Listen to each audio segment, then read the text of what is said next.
दोस्तों नमस्कार, मैं अवधेश शर्मा श्री राम कोचिंग सेंटर सीकर से एक बार फिर आप लोगों के बीच एक नए सिलेक्शन के साथ हाल ही में 2015 में आयोजित एसएससी जीडी कांस्टेबल परीक्षा में श्री राम कोचिंग संस्थान के बहुत से स्टूडेंट्स ने बाजी मारी है और इन्हीं स्टूडेंट्स में से आज हमारे बीच हैं मिस्टर जितेंद्र कुमार निवासी भीमसर तहसील सुजानगढ़ जिला चूरू। आइए रूबरू होते हैं और पूछते हैं कि कैसे उन्होंने सिलेक्शन लिया और क्या तैयारी की। सर्वप्रथम जितेंद्र, मैं चाहता हूं कि आप दोस्तों बताएं कि अपना परिचय क्या है, अपना परिचय दीजिए। सर, मेरा नाम जितेंद्र कुमार है। मैं भीमसर ग्राम भीमसर से तहसील सुजानगढ़ जिला चूरू राजस्थान का निवासी हूँ। और आपने एसएससी जीडी 2015 जिसका रिजल्ट अभी 2016 में आया है, आपने सिलेक्शन प्राप्त किया। इस सिलेक्शन के लिए श्री राम कोचिंग संस्थान आपको बहुत बहुत शुभकामनाएं देता है।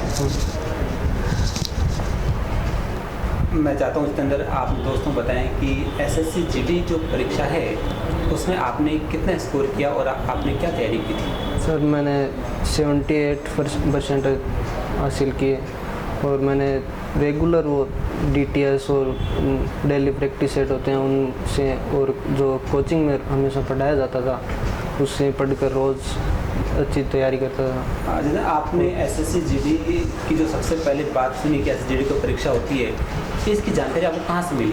सर, मुझे दोस्तों ने बताया कि एसएससी जीडी एक कांस्टेबल का एग्ज़ाम होता है। उसमें पहले फिजिकल होता है, फिर एग्ज़ाम होता है, फिर मेडिकल होता है।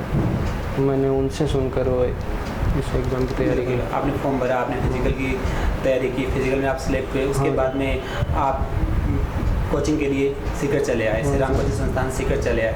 तो कोचिंग में आने की जानकारी आपको कैसे मिली कि मुझे कोचिंग करनी चाहिए? सर, मेरा एक दोस्त है भंवरलाल पंडार नाम से, वो पिछले ईयर एसएससी जीडी में ही सिलेक्शन हुआ था उसका।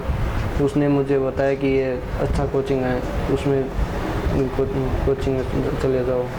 तो मैंने यहीं पे आ गया सीधा।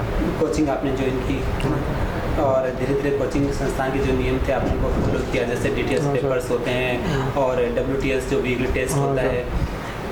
तो डीटीएस जो पेपर होता है डेली जो आपको मिलता था, आपने उसकी प्रैक्टिस कैसे की और आपको उसमें कैसे आपको हेल्प मिली उसमें? सर, उसमें मैं पहले वो फर्स्ट पेज पे वो क्वेश्चन होते थे उनको पढ़ता था, फिर उनको एक बार रिवाइज करता था, फिर उसके पीछे वो खाली स्थान होते उनको भरता था रोज़, और ऐसे करते गए नियमित करते गए। तो नियमित आपके पास एक बहुत अच्छा सेट बन गया था। और आप बराबर उसका रिवीजन भी करते गए थे? हर 7वें दिन में उसका रिवीजन करता था। रिवीजन जरूरी हो जाता है, क्योंकि अगर रिवीजन नहीं लेंगे तो पीछे का तो भूलते जाएंगे और आगे का हम याद करते जाएंगे। तो ज़रूरी है कि हम साथ साथ रिवीजन भी करते जाएँ। और जो आपका साप्ताहिक टेस्ट हुआ था, जो हर सप्ताह होते थे संडे के दिन, तो उससे आपको कैसे अभ्यास मिला? सर, उससे वो एक एग्ज़ाम की वो तैयारी हो जाती है कि पहले मैं 2 घंटे में कितना पेपर कर पाता हूँ कि नहीं, उसमें मैं कितने % कर सकता हूँ। उसमें वो एग्ज़ाम देते हैं तो हड़बड़ाहट रहती है, तो उसकी भी पहले तैयारी हो जाती है। बिल्कुल। तो डीटीएस और डब्ल्यूटीएस से आपको काफ़ी हेल्प मिली। जैसे मैं अगर एक क्वेश्चन पूछना चाहूँ कि श्री राम कोचिंग संस्थान आप आए तो यहाँ की जो फैकल्टीज़ थी उनसे आपको कैसे मोटिवेशन मिला और कैसे आपको बहुत कुछ सीखने को मिला? सर, वो ये फैकल्टी है वो रेगुलर यहीं पर रहती थी। मुझे कोई भी प्रॉब्लम होता था मैं सीधा उनके पास चला आता था। क्लास से बाहर भी वो मुझे बता देते हैं। तो क्लास के बाहर भी आपको काफ़ी चीज़ें सीखने को मिल जाते थे। श्री राम कोचिंग संस्थान ने जो प्रोजेक्ट क्लासेस शुरू कर रखी है, कुछ चीज़ें ऐसी होती है जिनको प्रोजेक्ट पे स्टडी कराई जाती है तो बच्चे बहुत जल्दी सीख जाते हैं। तो प्रोजेक्ट क्लास आपने देखी थी, आपको कैसे उसमें? सर, अच्छी तरह हुई। उसमें वो पहली बार में एक बार में पढ़ाते ही याद हो जाता था, और शाम को एक्स्ट्रा क्लास भी होती थी उसमें भी पढ़ाते थे उसे, फिर वो वहाँ पे रिवीजन। तो आपकी क्लासेज जो नियमित चलती थी उसके बाद में एक्स्ट्रा क्लासेज चलती थी, तो एक्स्ट्रा क्लासेज से काफ़ी आपको लाभ मिला था। जितेंद्र, एसएससी जीडी का जो एग्ज़ाम है उसमें कौन कौन से टॉपिक्स आते हैं, एक बार अपने दोस्तों को थोड़ा सा बताएं कि कौन कौन से टॉपिक्स होते हैं और कितने कितने मार्क्स के क्वेश्चन में से आते हैं। सर इसमें जीके आता है, जनरल नॉलेज का, उसमें इंडिया का जीके और जनरल साइंस भी होती है और रीजनिंग होती है, मैथ और हिंदी होता है। ये चारों 25-25 नंबर के होते हैं। तो कहने का मतलब है कि अगर हम सभी टॉपिक्स को बराबर वेटेज दें, 25-25 नंबर सबके मायने रखते हैं, तो 25-25 नंबर सब में से आते हैं। अगर हम एक ही चीज़ को पढ़ते जाएंगे तो शायद दूसरे को गेन नहीं कर पाएंगे। तो ज़रूरी है कि हम हर सब्जेक्ट को बराबर वेटेज दें और तैयारी करें। हाँ सर, बिल्कुल। और आपने शायद ये रणनीति अपनाई होगी कि सब बराबर पढ़ना। हाँ सर, चारों में क्लास में जो पढ़ाया जाता था उसका रिवीजन चारों को सब्जेक्ट में करता है। एक चीज़ और देखने में आती है, तो जो ग्रामीण बेल्ट से जो बच्चे आते हैं उनकी मैथ्स लगभग कमज़ोर से होती है, तो हम उनको क्या प्रेरणा दे सकते हैं कि वो कैसे तैयारी करें मैथ्स में और रीजनिंग में कि अच्छा स्कोर कर जाएं? सर उसमें वो रेगुलर प्रैक्टिस ही है और जो क्लास में पढ़ाया जाता है उस पर ध्यान दिया जाएगा। नियमितता रखें ना। हाँ। मैथ्स से जैसे कि अगर मैथ्स में हम नियमित हैं और रीजनिंग की प्रैक्टिस में नियमित करते हैं तो हम एग्जाम में बहुत अच्छा परफॉर्म कर सकते हैं।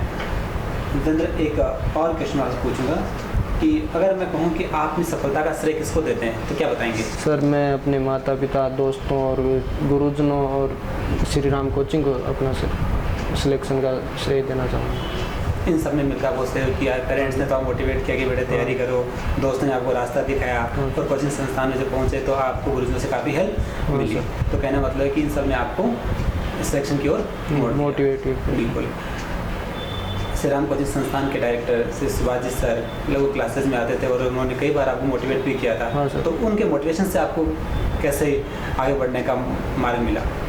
सर वो भी हमें बताते थे तैयारी करने के लिए कैसे तैयारी करें, उससे वो हमें बहुत अच्छा लाभ मिला और उससे जो बताया था उन्होंने उसी हिसाब से हमने तैयारी करते चले गए ना। बिल्कुल। उन्होंने एक ट्रिक बताई थी कि जो चीज़ हम आज पढ़ रहे हैं उसको 7 दिन बाद वापस एक बार रिवाइज करें और 7 दिन के बाद में फिर उसको एक बार वापस अपने रिवाइज करें। तो अगर रिवीजन बराबर चलता जाता है तो हम निश्चित रूप से बहुत अच्छा कर जाते हैं। जाते जाते एक और क्वेश्चन कि आप अपने दोस्तों को क्या संदेश देंगे? सर मैं यही संदेश दूंगा कि जो तैयारी है वो एक बार सोच लिया तो उसके लिए तैयारी की तरफ मन लगा कर करें और रेगुलरिटी रखें, बस नियमितता रखें और सिलेक्शन की ओर जाएं। दोस्तों, जितेंद्र कुमार ने जिस तरह से SSGD में अपना सिलेक्शन लिया है हम भी ले सकते हैं, बशर्ते हम नियमित रहें और एक अच्छी गाइडलाइन में चलें। नियमितता रखेंगे, अच्छी गाइडलाइन में चलेंगे तो सफलता को रोक नहीं सकता। मैं आपको फिर एक बार श्री राम कोचिंग संस्थान की ओर से बहुत बधाई देता हूँ। आप अपने लक्ष्य तक पहुँचें और आगे बढ़ें। बहुत बहुत शुभकामनाएं।